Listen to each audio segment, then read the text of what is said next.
Le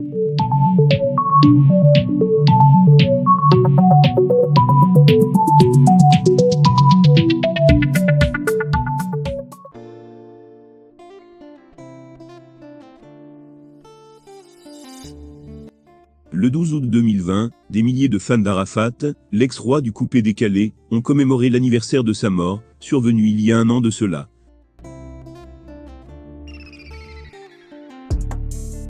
Il faut dire que cette disparition brutale de Ouange Didier, alors qu'il était au sommet de son art, avait choqué les mélomanes, d'autant plus qu'il n'était âgé que de 33 ans.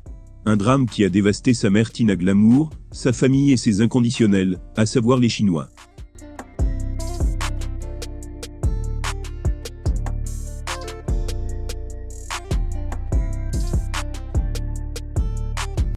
C'est toujours une tragédie de voir mourir ainsi des personnes dans la fleur de l'âge. Avant Arafat, il faut rappeler que plusieurs jeunes artistes ivoiriens sont passés de vie à trépas, laissant les fans totalement inconsolables. Curieusement, le point commun de toutes ces étoiles filantes, c'est que leur décès se situe dans la tranche d'âge de 30 à 33 ans. Un tel mystère intrigue à plus d'un titre. En tout cas, une mort précoce n'est jamais normale. À 32 ans, le chef de file des précurseurs du coupé-décalé, en l'occurrence Douk Saga, s'en est allé, plongeant la Côte d'Ivoire dans les mois.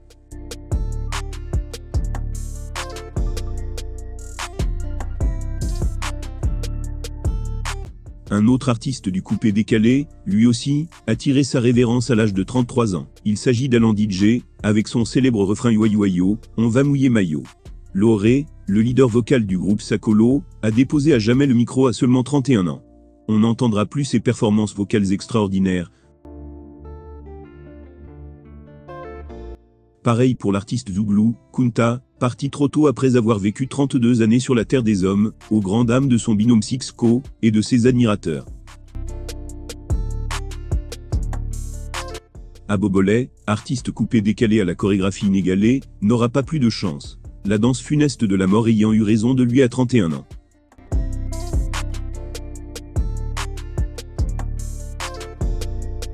Douk Saga, Alain DJ, Loré, Quinta, Abobolé, Arafat Deji, des destins brisés dans la fleur de l'âge, entre 30 et 33 ans.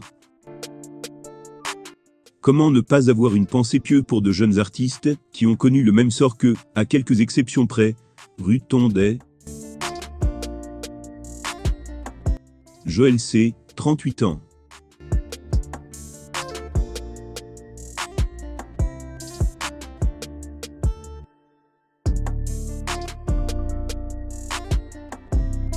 Et Daisy Champion, 39 ans, ont été arrachés brutalement à l'affection des Ivoiriens.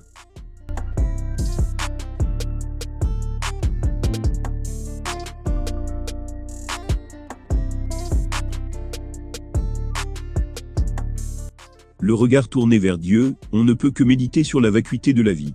D'ailleurs, les saintes écritures sont là pour nous le rappeler chaque jour. Vanité des vanités, tout est vanité et poursuite du vent.